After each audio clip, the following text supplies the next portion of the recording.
जय श्रीराम। नमस्कार दर्शक बंधु, यूट्यूब चैनल ओडिया एस्ट्रोलोजी रे हेमंत कुमार नायक आपण मानक स्वागत जनाऊँगी। समस्त भाई और भौणी मान आंतरिक शुभेच्छा।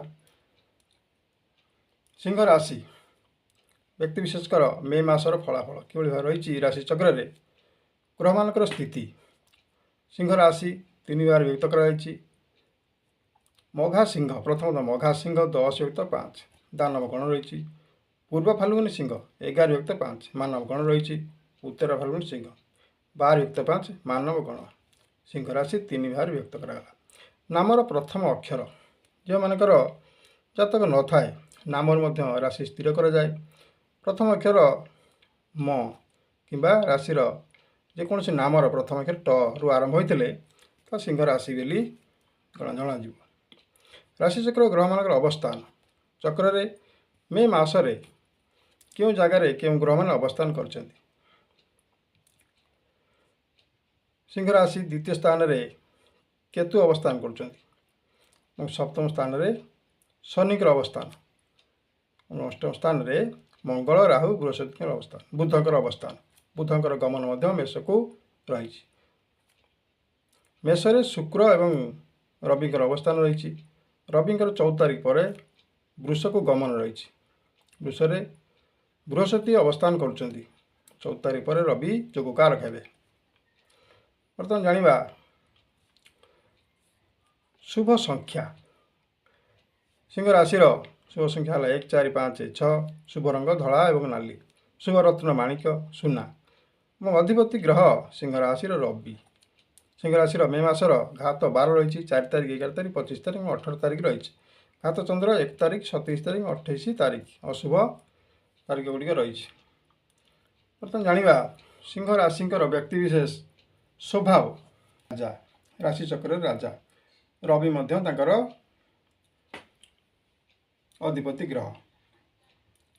उक्त क्षेत्र व्यक्ति विशेष माने सिंह राशि सिंह परी बलवान। उक्त राशि रे से भली बलवान होता कार्य दक्षता वृद्धि एवं उन्नत धৰণৰ कार्य सबु गुण रे परिपूर्ण। ग्रह माने उच्चस्थ स्वक्षेत्र में अवस्थान करुले उक्त व्यक्ति राजनीतिक क्षेत्र में अग्रगति लाभ और डॉक्टर इंजीनियर साइंटिस्ट ज्ञानी धार्मिक आध्यात्मिक कला विद्या और प्रशासन क्षेत्र में सर्वाग्रे रही था। राजमंत्री शिक्षक गुरुमान्य उदार उच्चमना एवं बहुमुखी गुणवान संपन्न व्यक्ति विशेष। लग्नस्थ रवि यदि अवस्थान करुथांती समय समय अत्यधिक क्रोधी जिदखोर मध्य होइथांती। 10 व्यक्त 5 मघा सिंह रही। दानव गण रही। क्षेत्र उक्त व्यक्ति विशेष दानव जेपरी हिंस्रमान होता समय समय रागिकी कोपमान होता। कंटा को जमी कंटार कढ़ा जाए से भाव में मनोभाव रही था। उक्त क्षेत्र में व्यक्ति विशेष शत्रु दमनकारी एवं संघर्षकारी एवं उद्यमवान धनवंत और कठोर मनर भितर कठोरता थाए। वीर साहसी एवं परामर्शदाता मध्य शिल्पकला गांधार विद्यारे उत्साही भ्रमण प्रिय गुणवान बहु अभाव अनाटन थिले मध्य धैर्य साहस सहित सम्मुखीन करिवार क्षमता मध्य आंक पाखरे थाए। पूर्व फाल्गुनी सिंह मानव गण बहुत उद्योगी एवं चंचलमती नाट्य संगीतकार नृत्य विद्यारे रुचि थाए। मधुर भाषी एवं अर्थविलासकारी भ्रमण प्रिय अटंती। विविध अनुष्ठान मध्य आगर योगदान थाए। सर्वांगीन उन्नति एवं निजर अप्राण उद्यम करी जेकोसी कार्य को सफल मध्य करि पारंती। पारिवारिक कार्य मध्य सर्वदा व्यस्त रही था। जो कार्य आरंभ करती शेष पर्यंत लगी करी ताको संपादन करता। तो क्षमता मध्य आंक पाखरे उक्त राशिकर नक्षत्र थाए। बर्तमान जानिबा 12 युक्त 5 उत्तरा फाल्गुनी सिंह राशि मानव गण राजनीतिक स्नेह प्रेम भाव इत्यादि आंकर विशाल चरित्र एवं हृदय मध्य कीर्तियुक्त उचित विचार को एमाने छाड़ती ना। पर दुखे मध्य दुखी होता। उक्त राशि महिला माने निजर कर्तव्य पथरे सदा सर्वदा लगी रही था। बहुत ସେବା ବ୍ରତ ଆଦି ଉପବାସ ଆଦି ଈଶ୍ୱରଙ୍କର ସେବାରେ ମନୋନିବେଶ କରିଥାନ୍ତି।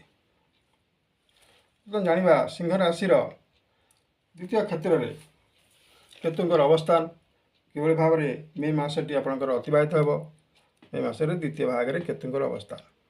ଅଧିପତି ଗ୍ରହ ରବି ପରିଚାଳନା କ୍ଷେତ୍ରରେ ମଧ୍ୟ ଶକ୍ତ ଏବଂ ରାଜା କାର୍ଯ୍ୟ ଦକ୍ଷତା ବହୁତ ଉନ୍ନତି ଧରଣର ସବୁ ଗୁଣରେ ପରିପୂର୍ଣ୍ଣ ହୋଇଥାନ୍ତି। ଶାନ୍ତି ତଥା ସେବାକାରୀ, ଜ୍ଞାନୀ ଓ ଧାର୍ମିକ, ଆଧ୍ୟାତ୍ମିକ, କଳାବିଦ୍ୟା ଏବଂ କ୍ଷମତାଶୀଳ, ରାଜମନ୍ତ୍ରୀ, ଶିକ୍ଷକ, ଗୁରୁମାନ ଇତ୍ୟାଦି କ୍ଷେତ୍ରରେ ପରିପୂର୍ଣ୍ଣ ତାଙ୍କର ଥାଏ।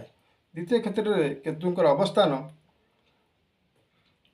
ଧନ ହାନିର ଯୋଗଟା ସୃଷ୍ଟି କରନ୍ତି। ସ୍ଥାନାନ୍ତରିତ ଯୋଗ, ମାନହାନି, ଧନହାନି, ବୃତ୍ତିଗତ ତଥା ବ୍ୟବସାୟ କ୍ଷେତ୍ରରେ ଅର୍ଥହାନିର ଯୋଗ। ମହିଳାମାନେ ଚିନ୍ତିତ ରହନ୍ତି ଏବଂ ବିଦ୍ୟାର୍ଥୀମାନେ ନାନା ପ୍ରକାର ଅସୁବିଧାର ସମ୍ମୁଖୀନ ହୁଅନ୍ତି। ସ୍ୱାସ୍ଥ୍ୟଗତ ସମସ୍ୟା ମଧ୍ୟ ଦେଖାଯାଏ। ବାଣିଜ୍ୟ ବ୍ୟବସାୟରେ ହାନିକାରକ ମଧ୍ୟ ହୋଇଥାଏ।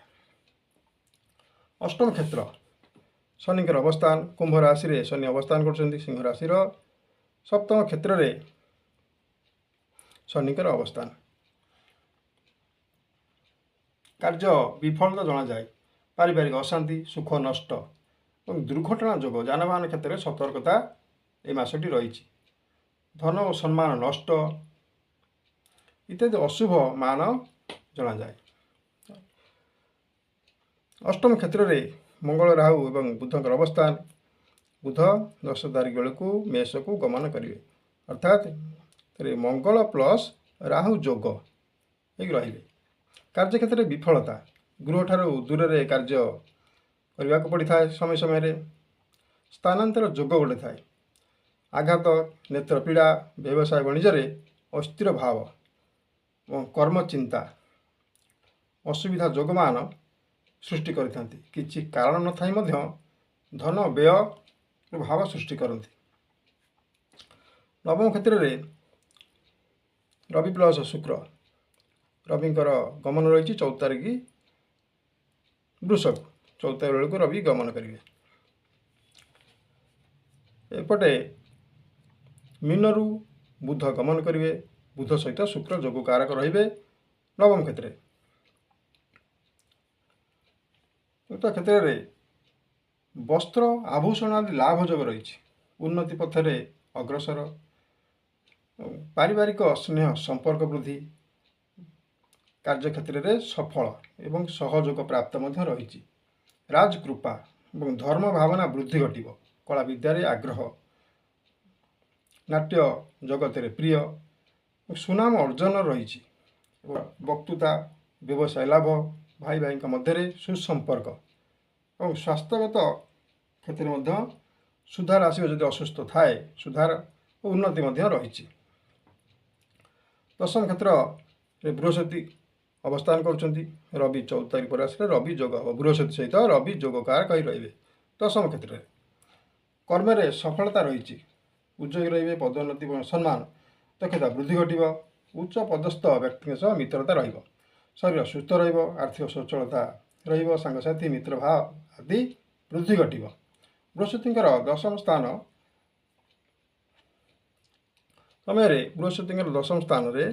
ସମୟରେ ଧନ ହାନିର ମଧ୍ୟ ଜଣାଯାଏ। କିନ୍ତୁ ବୃହସ୍ପତିଙ୍କର ଦୃଷ୍ଟି ପଞ୍ଚମ କ୍ଷେତ୍ରକୁ କେତୁକୁ ରହିଲେ ସିଂହର ଦ୍ୱିତୀୟ ଭାବ ଧନଧାନ୍ୟରେ ଉନ୍ନତିର ଲକ୍ଷ୍ୟ କରାଯାଏ। ଏ ମାସଟି ପରିବର୍ତ୍ତନ ହୋଇପାରେ। ସପ୍ତମ କ୍ଷେତ୍ରରେ ଦୃଷ୍ଟି ମଧ୍ୟ ରହୁଛି ଚତୁର୍ଥ କ୍ଷେତ୍ରରୁ। ବୃହସ୍ପତିଙ୍କର ଦୃଷ୍ଟି ସପ୍ତମ କ୍ଷେତ୍ର ରହିଲେ ସିଂହ ରାଶିର ଚତୁର୍ଥ କ୍ଷେତ୍ର।